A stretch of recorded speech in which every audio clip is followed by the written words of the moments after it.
জকিগঞ্জে মর্মান্তিক সড়ক দুর্ঘটনায় আহত শিশু মারা গেছে, পরিবারে শোকের ছায়া।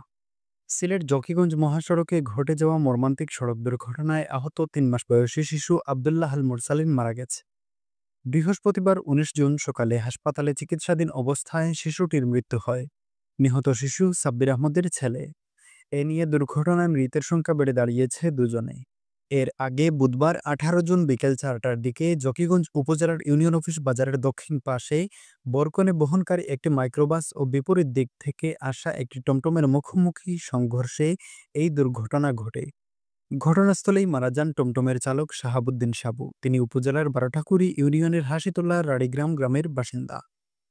দুর্ঘটনায় মাইক্রোবাসে থাকা বরকনে ও বরযাত্রীদের কয়েকজন গুরুতর আহত হন। আহতদের মধ্যে কয়েকজনকে তাৎক্ষণিকভাবে সিলেট ওসমানী মেডিকেলে ভর্তি করা হয়।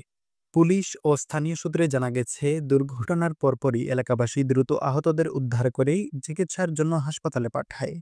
এই মর্মান্তিক দুর্ঘটনায় নিহতদের পরিবারে শোকের ছায়া নেমে এসেছে। জকিগঞ্জ টেলিভিশন, সিলেট।